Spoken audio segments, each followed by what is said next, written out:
Assalamualaikum warahmatullahi wabarakatuh.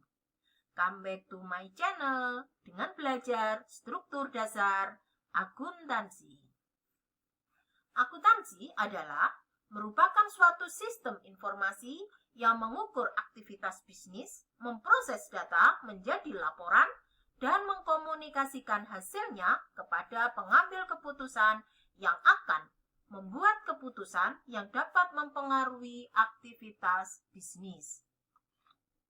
Siklus akuntansi adalah urutan kerja yang harus dilakukan oleh akuntan sejak awal hingga menghasilkan laporan keuangan. Siklus akuntansi diawali dari transaksi.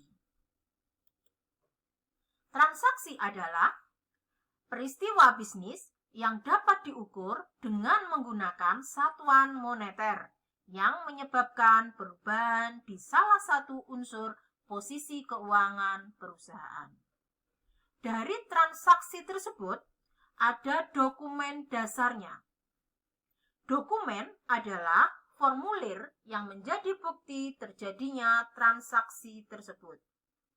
Dari dokumen-dokumen tersebut, akan dicatat dalam buku jurnal. Jurnal adalah buku yang digunakan untuk mencatat transaksi perusahaan secara kronologis, sedangkan menjurnal adalah aktivitas meringkas mencatat transaksi perusahaan di buku jurnal. Setelah dicatat dalam buku jurnal, lalu diposting ke buku besar. Buku besar adalah kumpulan dari semua akun yang dimiliki perusahaan beserta saldonya. Saldo dari buku besar dicatat, dikumpulkan dalam bentuk laporan keuangan. Akuntansi dibagi menjadi dua dalam upaya menandingkan antara pendapatan dan biaya. Yang pertama adalah akuntansi dasar kas. Yang kedua adalah akuntansi dasar akrual. Akuntansi dasar kas adalah metode menandingkan antara pendapatan dan biaya, di mana pendapatan dilaporkan pada saat uang telah diterima dan biaya dilaporkan pada saat uang telah dibayar. Sedangkan akuntansi dasar akrual adalah metode menandingkan antara pendapatan dan biaya, di mana pendapatan dilaporkan pada saat terjadinya transaksi dan biaya dilaporkan pada saat biaya tersebut diperlukan untuk menghasilkan pendapatan usaha. Laporan keuangan menurut PSAK adalah dokumen yang berisi informasi keuangan suatu kegiatan bisnis dalam rangka menyediakan informasi untuk membantu pemakai dalam pengambilan keputusan bisnis. Menurut PSAK nomor 1, komponen laporan keuangan adalah 1. Laporan posisi keuangan atau biasa dikenal dengan neraca. Kedua adalah laporan laba rugi komprehensif. Ketiga adalah laporan arus kas. Keempat adalah laporan perubahan ekuitas. Kelima, catatan atas laporan keuangan. Mari kita bahas satu persatu. Laporan laba rugi komprehensif adalah laporan yang mengukur keberhasilan kinerja perusahaan selama periode tertentu. Secara umum, laporan laba rugi terdiri dari pendapatan, dikurangi beban usaha, dan sisanya adalah laba usaha pada periode tertentu.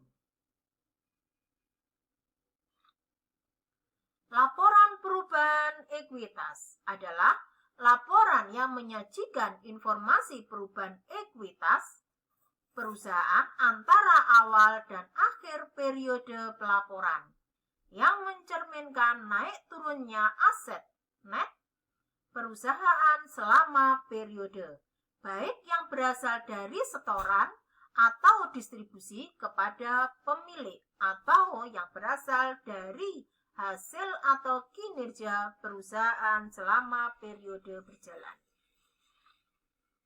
Laporan posisi keuangan adalah daftar yang sistematis dari aset, utang, dan modal pada tanggal tertentu yang biasanya dibuat pada akhir tahun.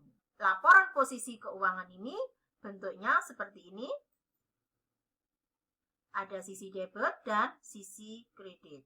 Di sisi debit ada akun aset. Adalah harta kekayaan yang dimiliki perusahaan pada suatu periode tertentu. Sedangkan di sisi kredit ada akun liabilitas atau kewajiban untuk membayar kepada pihak lain sejumlah uang atau barang atau jasa di masa depan akibat transaksi di masa lalu. Dan di sisi kredit ada akun ekuitas yang terdiri dari modal saham dan laba ditahan. Modal saham adalah kontribusi pemilik pada suatu perusahaan yang berbentuk perseroan terbatas sekaligus menunjukkan bukti kepemilikan dan hak pemilik atas perseroan tersebut. Laba ditahan adalah kumpulan laba yang diperoleh perusahaan selama beberapa tahun dan tidak dibagikan kepada pemegang saham dalam bentuk dividen. Laporan arus kas adalah laporan yang menyajikan informasi tentang arus kas masuk dan arus kas keluar suatu perusahaan pada periode tertentu. Catatan atas laporan keuangan adalah informasi tambahan yang harus diberikan menyangkut berbagai hal yang terkait secara langsung dengan laporan keuangan yang disajikan entitas tertentu seperti kebijakan akuntansi yang digunakan perusahaan dan berbagai informasi yang relevan dengan laporan keuangan tersebut. Semoga materi ini bermanfaat untuk kalian sebagai dasar belajar akuntansi berikutnya. Terima kasih. Assalamualaikum warahmatullahi wabarakatuh.